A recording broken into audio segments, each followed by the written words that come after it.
يا مساء الجمال والحلاوة والأكل الجميل. إن شاء الله هنعمل مع بعض وصفة سهلة وسريعة وجميلة على طريقة المطاعم، ولكن بنكهة الرغيف المصري. هنشوي السمك مع بعض بالطريقة الجميلة دي، وكمان هنخبز العيش البلدي بتاعنا بالنشابة بالشكل ده. يا سلام على شكله في الفرن وهو بيكبر كده وبينتفخ، الله على جماله. وكمان هنعمل معاه بكاكين، ايوه بالشكل ده تنتفخ ويبقى شكلها جميل كده. وهنشوي جنبها شطة وبتنجان عشان نعمل بيه البابا غنوج. هنشوي جنبه ذرة، طبعا الذرة تتاكل سخنة كده جميلة اوي.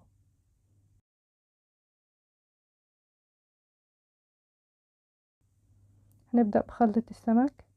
في الخلاط هنضيف كوباية صغيرة من الخل وكوباية صغيرة من الليمون وفلفل ألوان وشطة حامية وتوم، راس توم كده حلوة، وحوالي معلقة كبيرة من الجزر المبشور وشبت على كزبرة وكمون وفلفل أسمر وكزبرة جافة ومعلقة ملح صغيرة.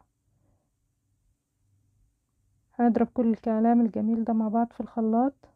وفي طبق تاني هنزل بشرايح من الطماطم والفلفل الألوان والشبت والكزبرة والبصل وباقي الجزر المبشور معانا، وننزل بحوالي معلقتين من الخلطة اللي احنا عملناها في الخلاط، معلقتين كبار كده عليه، وكمان شوية من التوابل اللي احنا قلناها قبل كده. نقلب كل الكلام ده مع بعض في الطبق ونشيل حوالي معلقتين على جنب قبل ما نضيف الزيت. هنشيلهم في التلاجة ونستخدمهم بعد كده. هنضيف كوباية صغيرة من الزيت وهنقلب الزيت بقى مع باقي المكونات او خلطة السمك. هنبدأ نحشي السمك المتنضف كويس ومنقوع بالليمون كمان بالشكل ده. هنحشيه كويس خالص، طبعا هو متنضف متشال منه البطن والخياشيم بس، مش شايلين منه زعنف ولا اي حاجة عشان يستحمل الشوي في الفرن. هنحشيه بس ننضفه كويس ونحشيه. حشينا كل الكمية اللي معانا، وبعد كده معانا طبق بايركس كده او اي طبق عندنا كبير ياخد طول السمكة كده. هنزل فيه بشرايح من الليمون وشوية من المية اللي هي كانت بتاعة الحشو، وباقي الخلطة اللي كانت معانا في الخلاط، وكمان كوباية او مج من كده، المية. ونقلبهم مع بعض. وننزل كمان بمعلقة كبيرة خل ومعلقة كبيرة ليمون، وكمان بشوية كمان من التوابل، وهيتبقى معانا حوالي معلقة متوسطة كده من الملح. هنجيب النخالة بتاعة الدقيق الأبيض أو الردة، هننزل عليها بالمعلقة الصغيرة أو المتوسطة من الملح ونقلبها كويس كده. وادي شوية اللي احنا سيبناهم من الأول، وادي اللي اتبقى من الحشو هننزل بيه في طاسة كده تدخل الفرن تستحمل معانا نار الفرن الطين. مش هنسويها، بس احنا عايزين البصل يدبل كده عشان ما يبقاش له طعم او وحش كده في بقنا واحنا بناكل. هنبدأ نخبز بقى الرغيف كده من اوله، نبطه بس بطة خفيفة كده بايدينا، وبعد كده نفتحه بالبطات بالشكل ده، نكبره نص دايرة كده، ونكمل بقى بالنشاب نفضل نفتح فيه كده بالشكل ده. نضيف رشة كده من الدقيق حلوة كده، ونفضل نخبز بقى ونفتح فيه كده بالشكل ده. طبعا كل بلد بيكون لها سلوها في الخبيز او البط يعني، فاحنا ده السلوى اللي عندنا.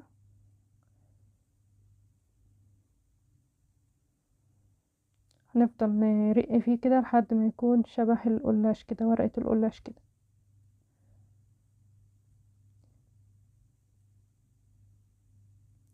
ايوه هنفضل نفتح فيه كده بالشكل ده. بعد كده هنشقه بالنص كده بالسكينة ونلفه على النشاب رول كده، وندخله الفرن. الفرن طبعا والع من تحت، نار شبه متوسطة كده، اول ما يبقبق معانا كده نبدأ بقى نعلله الشروقة من فوق او نزود له النار من فوق ونطيره كده عشان ما يدخنش معانا بالشكل ده. ايوه نقربه من النار عشان ياخد لون بسرعة ونطلعه عشان يفضل طري ما ينشفش مننا. ايوه بالشكل ده. طبعا معانا طبق كبير نطلع من الفرن ونحط فيه قماشة بنحط فيه على طول ونغطي بالقماشة عشان يفضل معانا طري.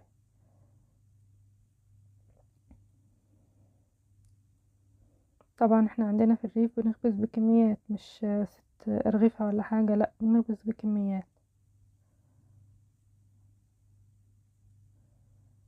نعمل كمان رغيف ونشقه برضو بالسكينة وندخله الفرن.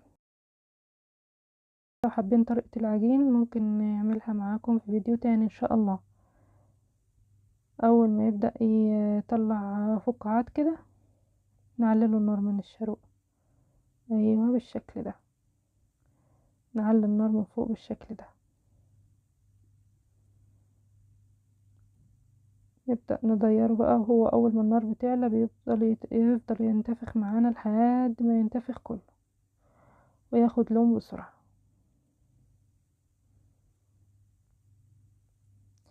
ونحركه منسيبوش في مكان واحد عشان ما يتحرقش من تحت. ايوه بالشكل ده. ونطلعه بقى في القماشة اللي في الطبق الكبير. بعد كده اخر 5 أرغفة معانا بنعملهم كده حجم وسط كده سميها بكاكين. طبعا دي اللي هتكون طريقة اكتر وهناكل بيها السمك وهي سخنة كده والسمك سخن طعمها خرافة.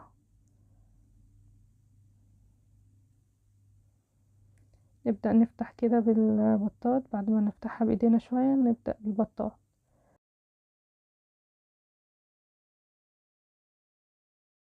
نخلص ال5 ونبدأ نحطهم في الفرن كل 2 مع بعض، والأخيرة هتتخبز لوحدها.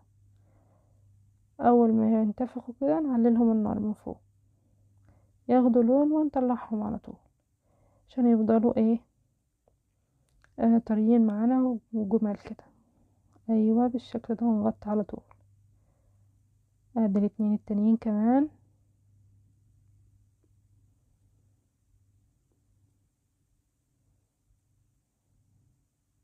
ايوه شايفين قد ايه منتفخة. وادي ال5. اول ما تبدأ تعمل معانا فقاقيع كده نعللها النار من فوق.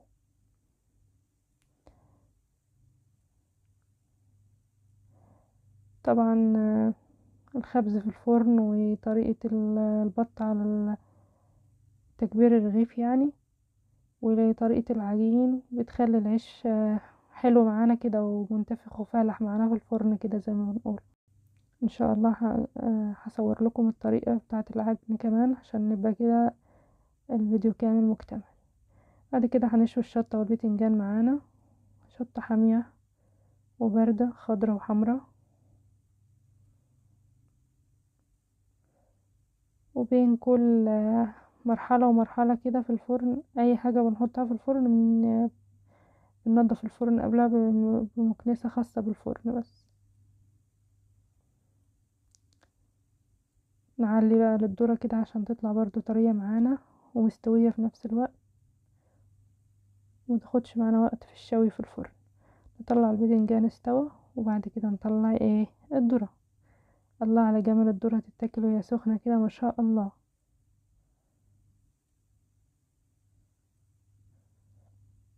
نغطيها عشان تفضل سخنة وبعد ما نخلص ناكلها على طول قبل السمك كمان، لان لما بتبرد بيبقى طعمها مش حلو. بعد كده هنغلف السمك بالردة بالشكل ده اللي احنا بهرناها بالملح وندخله الفرن. فرن ساخن طبعا. وبعد كده ندخل معاه الصينية اللي احنا حطينا فيها بقية الخلطة ومش حاطين للسمك لا زيت ولا اي حاجة في ارضية الفرن. السمك زي ما هي كده. كل جهة بتاخد حوالي من 5 ل7 دقايق على كل جهة، والنار بنخليها عالية من تحت بس في الاول. ايوه نقلبها بالشكل ده بالعصاية. دي عصاية خاصة بالفرن الطين. لو في واحدة معانا لازقة كده ولا ما بتتحركش عشان خاطر ما تتبهدلش، ممكن نفصلها عن الفرن بالسكينة بكل سهولة. بعد كده نوقفهم على ظهرهم عشان يستووا من كل الجهات. ايوه بالشكل ده. ولع لهم بقى تحت وفوق. في الاخر كده نديهم شوية من فوق عشان خاطر البطن تستوي معانا، والحشوة كمان اللي جواها، وفي نفس الوقت ما تتبهدلش السمكة مننا ولا الحشو يخرج منها.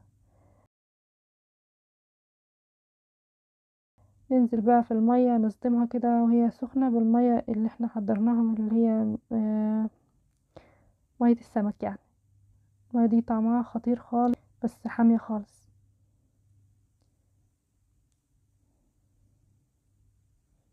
ايوه بالشكل ده. تاخد على كل جهة بعد ما تخرج من الفرن على المية، تاخد على كل جهة حوالي دقيقة كده،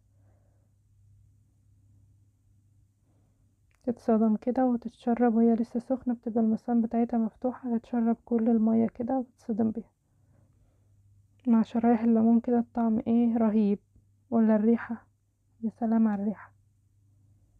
ايوه بالشكل ده.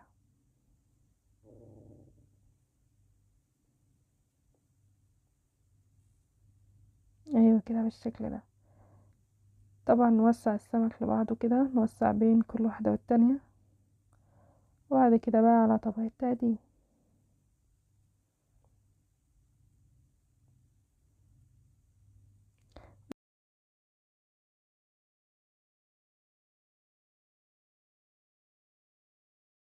دي الخلطة معانا مستوتش كويس، بس ايه البصل دبل كده علشان خاطر ما يبقاش ايه طعمه وحش واحنا بناكله. بعد كده هنعمل بابا غنوج. معانا فلفل حار احمر واخضر، وحتة من الفلفلية حلوة، ومعلقة كبيرة خل، ومعلقة كبيرة ليمون، ومعلقة صغيرة من الكزبرة الناشفة، ومعلقة صغيرة من الكمون، نص معلقة من الملح، ومعلقة من الثوم المهروس، معلقة صغيرة من الثوم المهروس. بعد كده 3 معالق صغيرين من الطحينة او معلقتين كبار من الطحينة. نضرب كل الكلام ده مع بعضه، وبعد كده ننزل بالبتنجان ضربة بس واحدة، وبعد كده ننزل عليها بالشبت وقرن شطة كمان بارد اخضر، ضربة بس خفيفة كده، وبعد كده نغرفها في الطبق ونقدمها بالشكل ده. زينا طبعا بأي شكل احنا نحبه. انا زينتها بشرايح الجزر والليمون والشبت ورشة من زيت الزيتون. طعمها رهيب. اهم حاجة نوع الطحينة يكون كويس. بعد كده هنعمل مع بعض الشطة المشوية. بس هنصدمها بالزيت كده، هنغسلها بعد ما خرجناها من الفرن ونفتحها بشكل طولي كده ونسيب القمع فيها، ونشوحها مع رشة من الملح وشوية من التوم بالشكل ده. ننزل بالتوم الاول، بعد كده الملح، نحط عليها عصرة ليمون كده، طعمها بيبقى خطير. بعد كده نعمل بقى السلطة الخضراء بتاعتنا، ونضيف المعلقتين اللي احنا كنا شايلينهم من البداية من خلطة السمك، حشوة السمك على السلطة الخضراء، ونقلبها بالشكل ده، ونقدم السمك بقى وجنب منه الخلطة بتاعته.